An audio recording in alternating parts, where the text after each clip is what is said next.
Ooh, what's going on, YouTubers? It's the Natural Born Driller, and welcome everyone to WWE NXT TAKEOVER WARGAMES 2019 review. The show from November 23rd, 2019 at Rosemont, Illinois, located in Chicago, at the All-State Arena, under the brand of NXT, under the promotion of WWE World Wrestling Entertainment. Your commentators,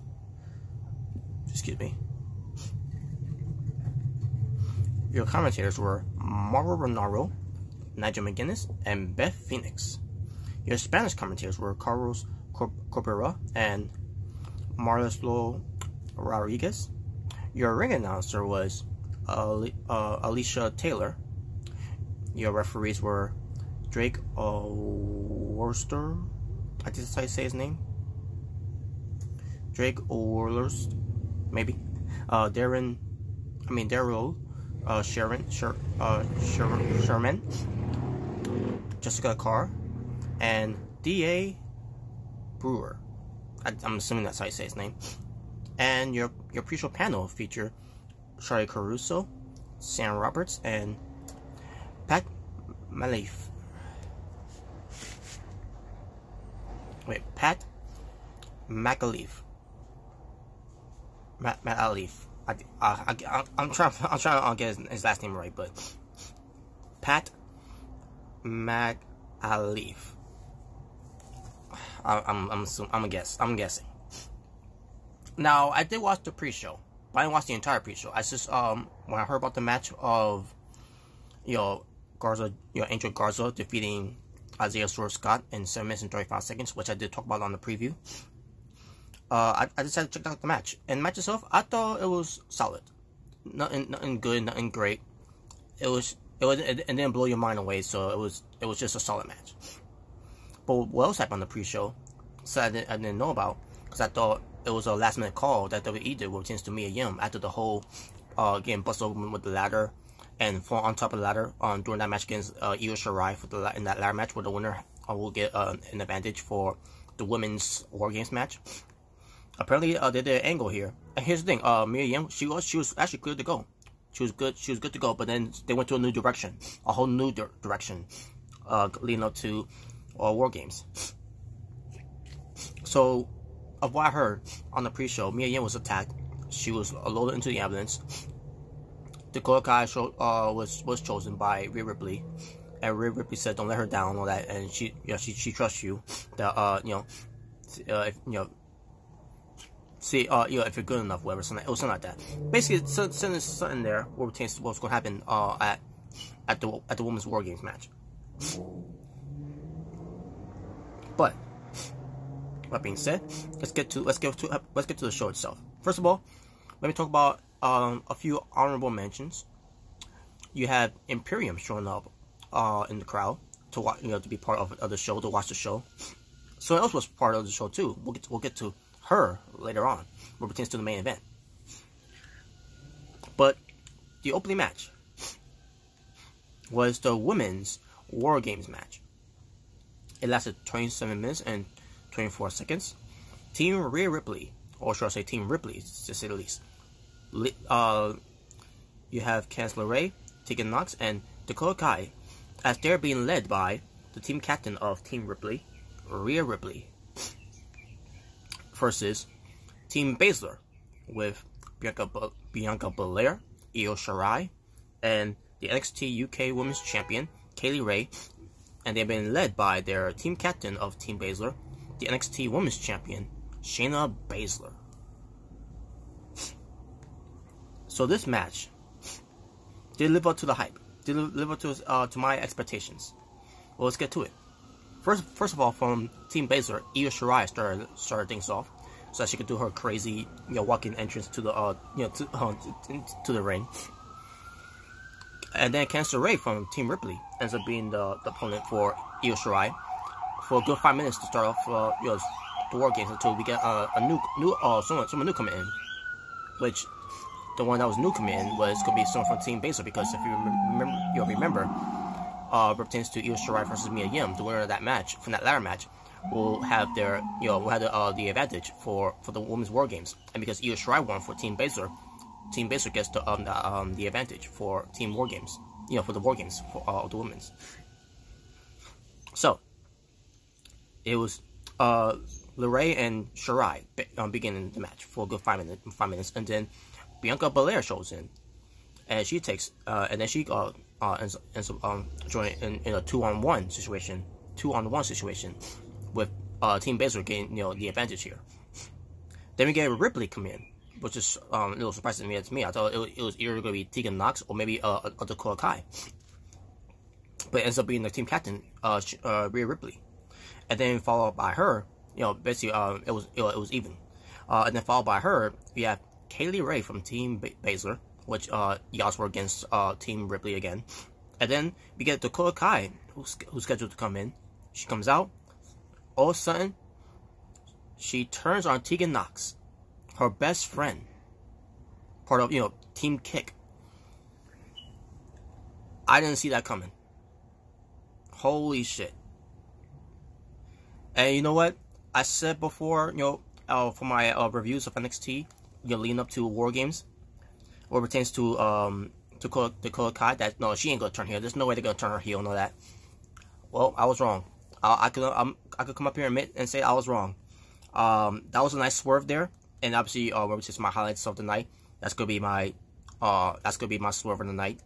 What pertains to happen on the show. So, Dakota Kai, not only she turned on Tegan Nox, but she destroyed her, ran her into the shark cage, by the way, that they were put in, and then slamming on the door shark cage onto her knee, and she tried to expose it. She could pull more damage to it. William Regal, the NXT General Manager, comes out to put a stop to it. Dakota Kai just pushes her, or like a forearm shot in the way, and she tried to check the referee's too, and all that. I love this. I love it now. This is the Dakota Kai that I wanted to see. So she leaves. And then she comes back. She tried to pull more insult to injuries, and then they took her away again. And basically Rhea Ripley's seeing all this and Cancer Ray, and and Rhea Ripley's screaming, yelling. I trusted you, that, and she could just at least come out of the cage to go out, to stop this, because something happened later on, from reference to the men's. I'll get to that later, because the rule is yes you know the rules. Once you get all the team members part of this match, of the War Games, it officially starts. Which means, once it officially starts, you can't get out of the cage. Doesn't matter if you climb out of the cage or go through the cage door. Because if you do, whichever of them gets out of the cage, pertains to for example, if Rhea Ripley will leave the cage for her team, then she will have forfeit for her entire team. So therefore, Team Baszler would have won.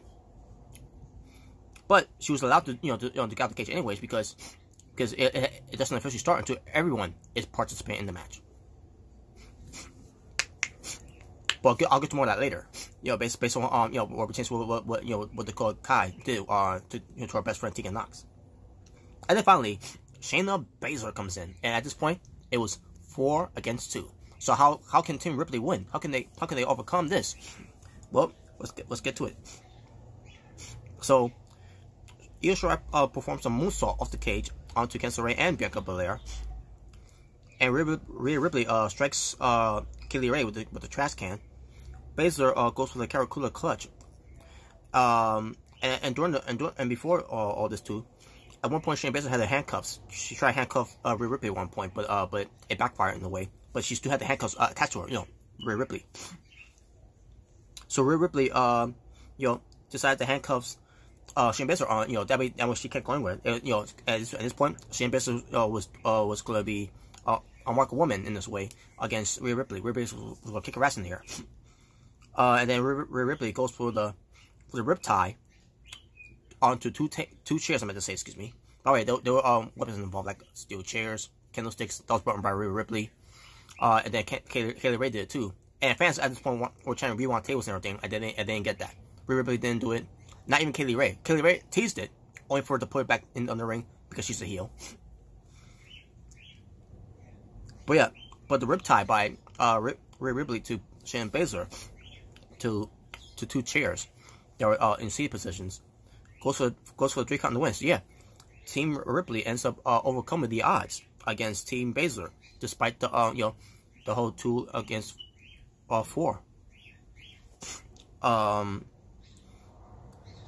this point, I was saying to myself, there's no way that, because I picked Team Ripley to win. And there's no way that they're gonna win this time. There's no way they're gonna win this one because I do what happened. Sure enough, they overcame the odds, especially with pertaining to Cancer Ray, what she did to Kaylee Ray. Wow. The Poison Rana avalanche off the top rope. Sick. It was all in one motion. It was well done. I loved it.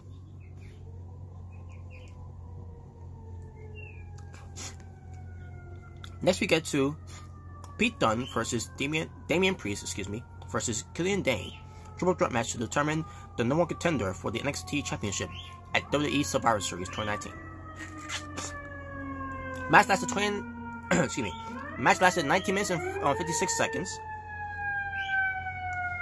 Match itself was pretty good. Damian Priest, he had the under vest, and it was inspired by Scott Hall, and he had the pants too. That were also inspired by Kevin Nash. You know, with the tassels on the sides and all that. I thought that was nice. That Damian Priest had that. Match happens. Pretty good match between the three guys. Damian Priest was performing very well in this match. It was incredible, this match, and in the end, as I expected, Pete Dunne ends up winning the match against Damian Priest after Killian Dane went to move on to Damian Priest. I'm trying to remember what it was, but Pete Dunne is taking the fall for it. In fact, let me see if it's here somewhere. Oh yeah, Damian Priest does the running senton that completely crushed Damian Priest. Pete Dunne the kick Killian Dane out just to pin Damian Priest and get the win. So Pete Dunne is the #1 contender against Anna Cole for the NXT Championship at WWE Survivor Series, and we'll get to that review when I get a chance to do a coverage on that one. But yeah, besides that, good match. I should mention too the women's War Games match. I thought that was a good match too. It didn't live up to what I thought to its expectation. Where it could be a show stealer. One match did end up being a show stealer. Spoiler alert, main event. That's what it was. But anyways, next match, we get Finn Balor, the Prince Balor, versus Matt Riddle. Match lasted 14 minutes and 21 seconds. Match itself, I thought it was pretty good. To me, I thought this match was booked very well, and in the end, it was as I predicted. Finn Balor ends up winning the match, and he won the match with the Bloody Sunday, and they call it 1916. I'm like, screw that name. It's the Bloody Sunday. But yeah, both men worked pretty well. Both men went back and forth, but Finn Balor was basically dominating the match when it pertains to the sole offense onto Matt Riddle. So yeah, it was a good match. I compare this match when it pertains to Finn Balor versus Matt Riddle to the days of Finn Balor versus Shinsuke Nakamura back in 2015. I mean, not 2015, 2016. That's how good that match was. And finally, the main event, the men's War Games match. That's 38 minutes and 26 seconds. You have Team Ciampa with Keith Lee, Dominik Dijakovic, and the mystery partner, I'll get to that later, led by the team captain of Team Ciampa, Tommaso Ciampa, versus the Undisputed Era with Adam Cole, baby, the NXT champion, led by the NXT Tag Team Champions, Bobby Fish and Kyle O'Reilly, and the NXT North American Champion, Roderick Strong. So, this match started off with Roderick Strong versus Tommaso Ciampa. And by the way, Tommaso Ciampa's entrance, I thought was pretty cool. You know, with the leather jacket hoodie and then the mask he wore. It was like a skull type of mask in a way, but it looked just sick. And then he took the mask off, and he was wearing war paint and everything. Oh, by the way, Matt Riddle also had a nice entrance too, by the way. Basically, what pertains to the colors that he was wearing: red, black, white. You know, the colors of Chicago Bulls. because they're in Chicago. So there you go.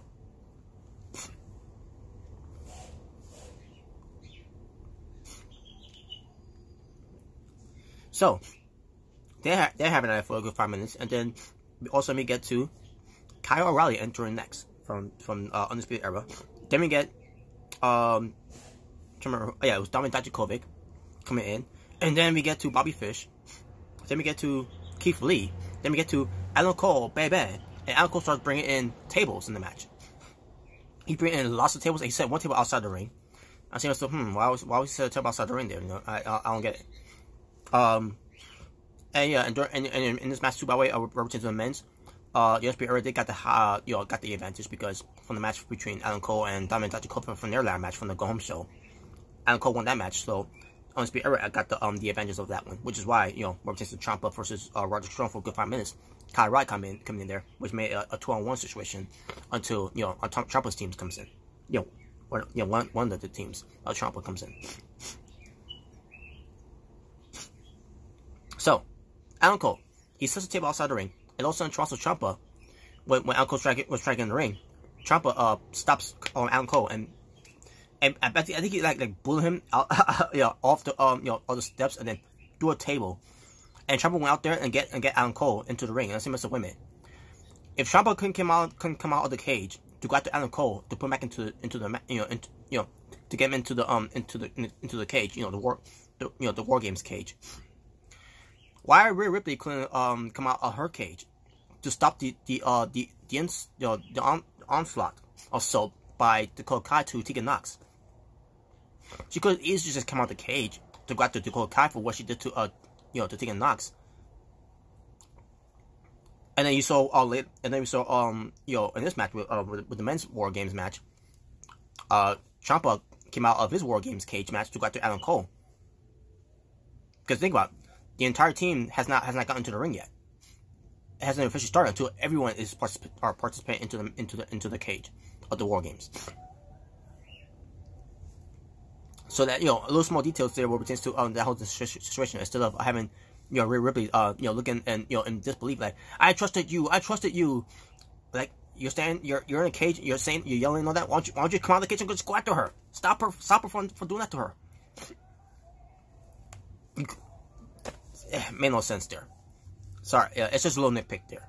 But anyways, so Adam Cole ends up getting into the cage because of Ciampa. Let's be at this point we're dominating this match until the countdown. We need a fourth. Who's gonna be the fourth man? Who's the fourth man to be part of Team Ciampa? Now, when I did the preview, I read that it was John Morrison.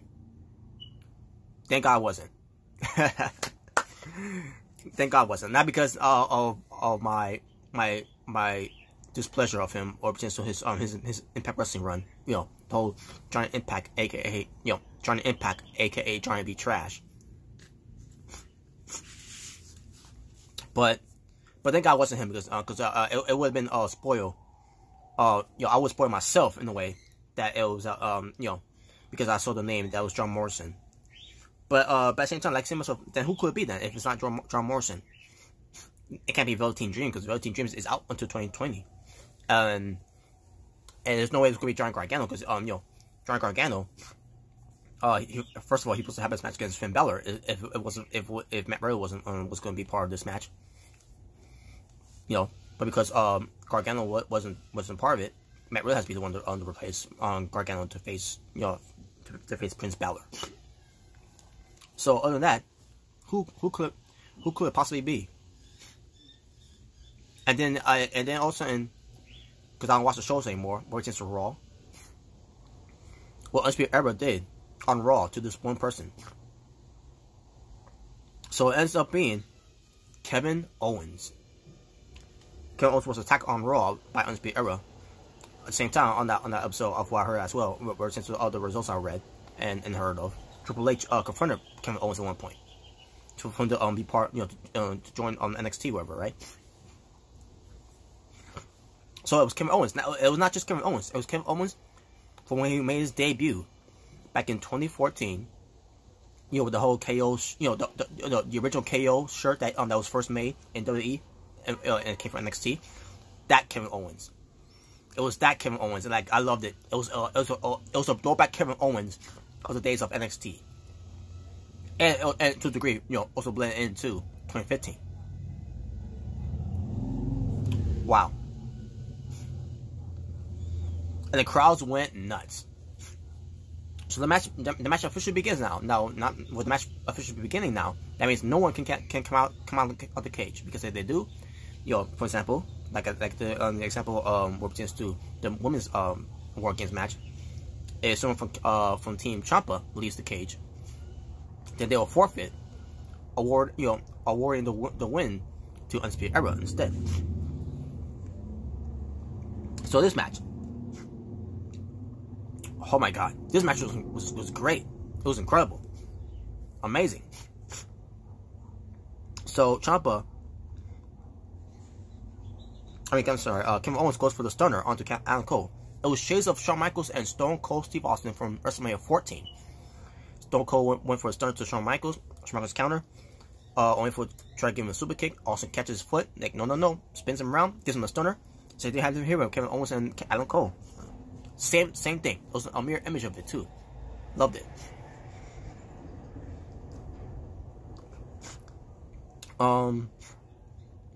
Adam Cole was went for the Paramount Sunrise onto Kevin Owens on the steel platform. That was that's between the two rings. But it wasn't done in one emotion. It basically Adam Cole struggling to try to get him because the story is Kevin Owens is trying to counter it. But at the same time too as well, before that happened, you have Kevin Owens trying to go for the package power driver. He's teasing it. And you have Mauro Naro on commentary saying he's going to try to go for the package power driver. I said, so well, if that's good, if they're teasing that he's going to do the package power driver, then you got to let him. They got at one point do it where it means something, when it means it. And I think WrestleMania should be the place to do it. But anyways, Dijakovic goes as a choke slam to Roger Strong to the table. Kevin Owens does a frog splash to Kyle O'Reilly to a table. Keith Lee does the spirit bomb, the super spirit bomb, I'm about to say, to Bobby Fish to a table. And then finally, Tommaso Ciampa with Adam Cole on top of the cage, of the War Games cage, does the air raid crash off of the cage through two tables to Adam Cole, and then he was on top of Adam Cole at this point. Referee calls for the count, 1, 2, 3, and your winners were Team Ciampa. And after the match was over, the camera pans to someone who was there to watch the match. Adam Cole's girlfriend, Dr. Britt Baker, DMD from All Elite Wrestling. That's right, Dr. Britt Baker was there. Dr. Britt Baker, DMD, the girlfriend of Adam Cole, baby. She was there, and she had a look on her face like, "Oh my God, hope he's okay." She's like this. And as soon as I saw the camera pants on and everything, I said, "So, oh, it's Britt Baker." Like, oh, all right, cool. I wonder if she's invited to Survivor Series. You know, I'm just saying. But anyways, so yeah, Team Ciampa won. The teams won, and then I think Kevin Owens left after that. You know, they were covering. They were standing in the ring. And after they were celebrating with arms up, hands up, raised up, and everything. Kevin Owens leaves because at this point his job was done. Like he could go back to to Raw and everything. So, but first, they had to go to Survivor Series. And that was it, folks. That was it for the show. Great show, by the way. If you couldn't tell, nothing but good matches. Nothing but from good matches to great matches. And I could. That's the one thing you can appreciate what pertains to this, to these takeover shows. And NXT shows, on a weekly basis too and all. But takeover shows is where it delivers. And that was it. Now for my highlights of what pertains to War Games.